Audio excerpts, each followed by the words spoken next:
Hi guys welcome back to my channel. So ఈరోజు వచ్చేసి మనము ఇలా గొజ్జునైతే సింపుల్గా రైస్లోకి కానీ చపాతీలోకి కానీ ప్రిపేర్ చేసుకుందాం. సింపుల్గా ప్రిపేర్ చేసుకునేచ్చు, అలాగే టేస్ట్ కూడా బాగుంటుంది. ఫస్ట్ అయితే 2 టేబుల్ స్పూన్ ఆయిల్ వేసుకునేసి ఆవాలు వేసేసేయండి. ఆవాలు వేసిన తర్వాత మనము పల్లీలను అయితే వేసుకుందాం. పల్లీలు కూడా అంతే, మీరు వేసుకోవచ్చు లేదంటే స్కిప్ చేసుకోవచ్చు. పల్లీలు అయితే వేసేసి ఇలా బాగా మనము లో మీడియంలో పెట్టుకొని వేయించుకోవాలి. బాగా పల్లీలనైతే బాగా వేయించుకోవాలి. కొంచెం లో మీడియంలో పెట్టేసి ఇలా బాగా ఫ్రై అయ్యేంత వరకు ఫ్రై చేసుకునేసేయండి.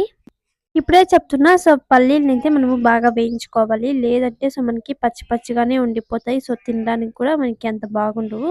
అందుకే కొంచెం లో మీడియంలో పెట్టుకునేసి ఇలా అయితే పల్లీలని వేయించుకున్న తర్వాత సన్నగా కట్ చేసుకున్న ఆనియన్స్‌ని కూడా వేసుకునేసేయండి. ఆనియన్స్‌ని వేసేసి ఒకసారి ఇలా అంతా బాగా మిక్స్ చేసి కొద్దిసేపు అయితే వదిలేసేయండి. మనకి ఆనియన్స్ అయితే మనకి బాగా వేగాలి కదా! ఇలా అయితే ఆనియన్స్ వేగిన తర్వాత సన్నగా కట్ చేసుకున్న పచ్చిమిర్చిని కూడా వేసేసి కొద్దిసేపు మనకి బాగా గోల్డెన్ కలర్ వచ్చేంత వరకు ఆనియన్స్‌ని, పచ్చిమిర్చిని కూడా వేయించుకోవాలి ఫస్టు. ఇలా పచ్చిమిర్చి వేసేసి ఒకసారి అంతా మిక్స్ చేసి మనకి గోల్డెన్ కలర్ వచ్చేంత వరకు ఆనియన్స్‌ని ఇలా అయితే వేయించుకోవాలి. ఇలా వేయించుకున్న తర్వాత అంతా ఒకసారి మిక్స్ చేసేయండి. ఇలా అంతా బాగా ఒకసారి మిక్స్ చేసుకున్న తర్వాత టమోటాస్‌ని సన్నగా కట్ చేసుకొని వేసుకోవాలి. టమోటాస్‌ని కూడా వేసేసి ఒకసారి అంతా మిక్స్ చేసేయండి. సో, టమోటాస్ కూడా మనకి సాఫ్ట్‌గా ఉడికిపోవాలి.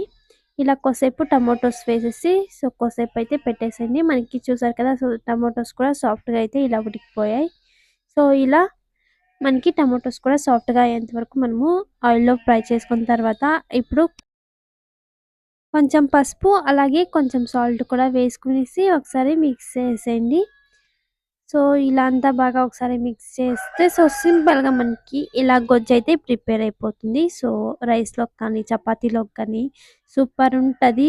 అలాగే మనము 2 డేస్ కూడా స్టాక్ పెట్టుకోవచ్చు. మనము ఆయిల్‌లోనే మొత్తం చేసుకున్నాం కాబట్టి 2 డేస్ మనము అలాగే స్టాక్ పెట్టుకున్నా ఏం పర్లేదు. ఇలా అయితే మనకి సింపుల్‌గా గొజ్జునైతే ప్రిపేర్ చేసుకునేయచ్చు. ఇంకా ఫైనల్‌గా కొత్తిమీరని కూడా వేసేసి ఒకసారి మిక్స్ చేసుకునేసి గొజ్జైతే ప్రిపేర్ అయిపోయింది. ఇంకా ఇది గైస్ ఈరోజు రెసిపీ వచ్చేసి సింపుల్‌గా మీరు కూడా ఇలా అప్పటికప్పుడు ప్రిపేర్ చేసుకోండి. ఫాస్ట్‌గా కూడా ప్రిపేర్ అయిపోతుంది. జస్ట్ ఒక 5 మినిట్స్‌లో అయితే మనము ప్రిపేర్ చేసుకునేయచ్చు.